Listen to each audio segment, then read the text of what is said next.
certified geriatric pharmacist who has completed 4 university degrees, including a master's degree in cell biology at Queen's and a pharmacy degree at the U of T. Welcome, Andy. Thank you so much for joining us today. Thanks for having me, Natasha. Nice to meet you. Nice to meet you as well. So my first question for you, and we spoke about this, and it's something that I never thought of until I started speaking with you, is flu vaccine supply an issue this year or in any other years, and why? It's not as different as other years. It does ebb and flow, and it kind of depends on the need as well as the distributor, but it's not very different from other seasons, no. So in terms of the flu vaccine itself, the National Advisory Committee on Immunization is recommending a high-dose flu vaccine. So what is that, and what does this recommendation mean for our audience? Sounds good. Yeah, like the high dose, it just means that you're getting 4 times more of the actual antigen, right, in the vaccine. So it just means you have a lot more, so your body can build a lot more of immune response to it. To the virus, and it'll last a lot longer in your body. So just make sure it provides us with better, longer protection. And so when someone goes to the pharmacy to get their vaccine, should they be asking for a high dose, or is this just something that the pharmacist will know to give them? You should just double check. It would be good to know because there is a lower dose vaccine as well as a high dose. So it would be good to double check with the pharmacy just to ensure that you're getting it. You should ask for it. And is there a specific age group that should be asking for this, or should it be me or my mom? Or yeah, it's typically, like, for sure, older adults, anyone over the age of 65 as senior, okay. And any immunocompromised individuals as well, for sure. And so that includes, individuals who are getting treatment for arthritis and conditions like that. It's best to speak with your doctor and your pharmacist whether or not you qualify for that, but it's definitely there are certain age groups for sure that the older adults and health conditions that should get the higher dose, for sure. So our last speaker, Dr. Narang, was speaking a little bit about live vaccines. And I know in our discussions you mentioned they're not really used that much anymore. So could you first define what is a live vaccine? And are the flu shots this year, are those live vaccines? For sure. There are still a few live vaccines out there. What they're called is they're live attenuated vaccines. And so what that means is that they take the virulence out of it, the part that causes disease. So it's like a hollow virus that will allow our body to still fight it and get a good immunity with it without us getting the actual disease. But, the flu shot this year and also COVID are not actually live vaccines at all. They are already, they're kind of like, it's a nice little cheat that what it does is it causes our body to get the dead, chopped up portions of the virus, or with the COVID-19 vaccine is just one spike protein that our body can fight it and develop a good immunity to it ahead of time. So when we do contact the actual real virus in day-to-day life, that we already have built up an army of immune cells to fight it off. It's a nice little cheat, so we don't actually have to risk getting the disease itself. So then there's a belief out there that if you take the flu vaccine, you could get the flu from the vaccine because you're being injected with this. So you kind of just prove that this is not what's happening. But to the layperson, can you sort of explain, like, what happens then? So like when I had my COVID vaccine, and even with past flu vaccines, I felt sick afterwards. So what is that feeling? Where is it coming from? And why is it not actually the flu?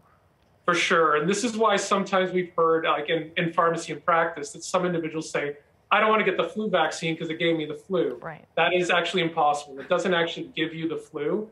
What happens is that your body can be tricked into thinking it's under attack.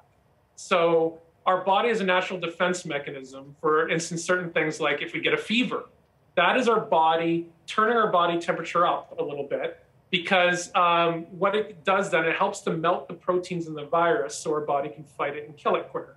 So that is a defense mechanism. Just like stuffy nose, runny nose is as well, because that's just us recruiting a lot of white blood cells into the area of our nose to try to quarantine and kill a virus. So if we get a lot of antigen, it's still foreign to our body. Our body will then think it's under attack and will try to recruit all of its tools to try to fight it's an evading organism, or like a virus, to try to kill it to protect us.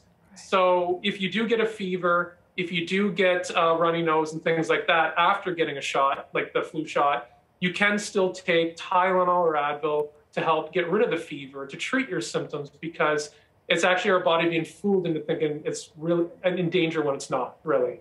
We just need 2 weeks to build up a huge immunity for the antibodies, like as was mentioned previously. But the actual real quick symptoms we don't need for after an immunization. Okay, that makes it really clear for me. Thank you. So what is the best flu vaccine for different age groups? So we talked about high dose flu vaccines. So is there, at my age, is there a flu vaccine? We won't guess my age, but at my age, is there a specific flu vaccine that I should be getting versus one that my parents would be getting? The important thing is there's charts on this, and you don't need to worry about it. Your pharmacist and your doctor has it all, right? So, and it's all based on really safety studies that were done by the manufacturer to test in what age groups they tested and what age groups they got approved for. So you should, your pharmacy and your doctor's office should know that, and they'll give you what you need. So it's just important to communicate with the pharmacy. If you're more high risk, if you are immunocompromised, you may need a higher dose for sure. Right. But besides that, they know what age group, based on your age, what are the correct vaccine to give you. And I know this is a hard question to answer on a national level, but one of the things we're hearing is that the high-dose flu vaccine is in short supply right now at some pharmacies. So is this an actual issue, and is there any solutions in the future that are going to fix this?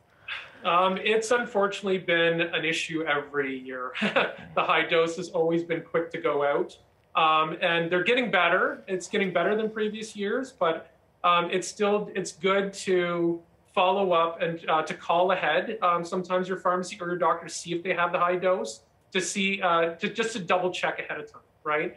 And it changes based on availability, but it's been in a lot higher demand. And what we're learning over time, it's better for a lot more people to get the high dose. So make sure that it lasts the whole flu season, 6 months. So it's something that over time we're getting better and better at with the government, with the system, to make sure that there's more available. But it's still not perfect, but it's getting better year to year. Right, and it's another reason why it's important to get your flu shot sooner rather than later, so you can get one of those high dose vaccines before they run out. So when we look at bird gets warm, right? Yeah. So when we look at effectiveness, if I go and get my flu shot today, when am I fully protected? It'll take. I think your last guest mentioned that it was. It's about 2 weeks to get the protection, like when it really starts to kick in for sure. And then, by 3 weeks, 4 weeks, it's working great. And it should last for about 6 months, typically. Okay. Which is good. And that's probably another reason why we are supposed to get the flu shot every year, I'm assuming. Yes. I kind of answered the question I was going to ask you. But yeah, you need even if the flu didn't change, you still would need a booster every year because it does wean. But like as we mentioned, like it mutates very quickly, like COVID. And to that extent, we have to kind of guess because it takes about a year, almost a whole year to make the flu vaccine. So it's about a year ahead of time. Usually February when they start to choose the strains for making the flu shot, they start making it for the next November, right? So they have to start, and that's why some years they might say that it's 63% effective, and another year it's, oh shoot, we missed it this year. It's only 35% effective. That means effective in preventing you from getting it, but they all help your body to not have as bad side effects, so you can actually, and you're not fighting, you can overcome the virus a lot quicker, even if you do get the flu. So it still helps you. It's like, it still equips you with soldiers that can still help fight off the flu quicker, even if it's not necessarily stopping you from fully getting it. Yeah. And we've been talking a lot about the COVID vaccine booster shot versus the COVID vaccine. So what is the difference between the vaccines I've received already and the booster shot? Well, right now with the COVID vaccine booster shot that they have, it's the same vaccine. It's just making sure that you have a lot higher antibody levels in your body, right? So it's ensuring that you got a lot more soldiers if you come in contact with the virus, right? And as you've probably heard in some of the news with one of the just recent news with the new Omicron strain, that if it does, they're still trying to determine if it does evade the current vaccine. If it does, that means we just have to design a new vaccine. But more likely, it still helps us. The current booster will still help us to at least fight off COVID symptoms a lot quicker. Probably so we wouldn't require an ICU visit or some more severe symptoms. It still most likely will still help us to fight it off quicker. So getting a booster even to that strain, whereas it's been proven to help against the Delta, even that one. Like it was the original, our current vaccine for COVID was designed against the first strain, but it still helps against a lot of variants, which is great in COVID. It's a little more finicky for the flu sometimes, but with COVID, it's actually had some good cross immunity, which is phenomenal. So. Okay, thank you. Pregnant women. Is it safe for pregnant women to get the flu shot? Yes, you still should get the flu shot. It is not it's not a live vaccine. It's like dead virus, chopped up virus. And the issue with pregnancy is that our immune systems are a little weaker during pregnancy. And that's why it's even more important to get protection, right? So it's even more critical you get the COVID shot or the flu shot during pregnancy, because you're more likely to get more severe symptoms if you do get the disease, the virus. So I have a question for you. It's sort of a rumor that's been floating around, and I know I sent you these questions, and then you were sort of a little taken aback because this isn't a rumor that you had heard that I've heard a lot of. So I just want to get it out there and have you tell us the truth. So there's a lot of talk about the COVID vaccine containing fetal cells. Is this true? No, it's false. And there's a lot of, unfortunately, especially with social media, there's a lot of fake information out there. And a lot of it has to be spawned by fear, right? Individuals who are fear or anti-vaxxers, they don't understand the science. And because of it, they'll try to make information fit to try to be a reason why they shouldn't take it, right? Because and I encourage everyone to talk to reputable sources and doctors and scientists and obviously CARP to find out the real information. So it spawns from that originally viruses were created from embryonic tissues, human embryonic tissue back in the 1960s, right? The truth is viruses are tiny and they're not living. They have to grow in cells, in animals or organism cells.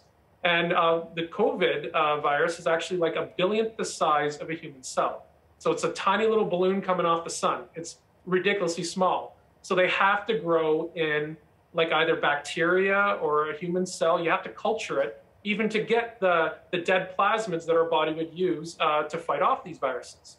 But since the 1960s, technology has been amazing, improvements. Like, as you know, the flu shot is grown in an egg. And that's where we harvest the virus out of cells of an egg, and we kind of, they distill it down and they get it out of it. So that's why there's not as much egg allergies. It's grown in an egg, but it doesn't include egg protein. Right. Well, with COVID-19, it's grown in a bacteria, actually. And they harvest the plasmids that we then inject in our cells. It's just a little genetic sequence that tells us to make one protein of the virus with a plasmid around it, and that's what's injected into us. It's pretty cool technology, but it does not come from dead fetuses or embryos. No, back about 50, 60 years ago, it did for some viruses. Thank you.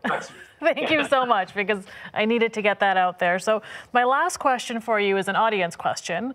So Maureen from Winnipeg asks, so there was a benefit in delaying her second COVID dose until 8 weeks after the first. Is there any benefit in delaying the COVID booster shot for more than 6 months after her second dose, or should we get it as soon as she hits that 6-month mark?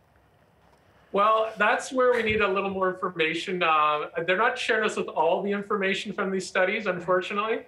So, but the benefit from the second dose 2 months after the first one is to allow that second dose to last a little bit longer until we need a booster, is kind of the idea, right? So when that second dose weans, like, the flu shot shows to wean at 6 months, right? That information, it'd be great if they shared more on that, but it's like how much it weans. It's what they're doing is trying to find out the average for the entire population when everyone needs that booster. And I think they've determined at 6 months, your original 2 doses, the antibodies we have to protect us, start to diminish. So that's a good time to start getting your boosters. So at the 6-month mark, I wouldn't think it's any beneficial. But at the 2-week versus 2 months, that was a benefit for sure. To wait a little longer, so it just lasts longer in our body. Great, thank you. So that is all I have for you, and you've definitely shone a lot of light on the science behind the flu and COVID vaccine. So thank you so much for joining us today, Andy. Thank you so much. It was a pleasure. Thanks. Have a great day. You too.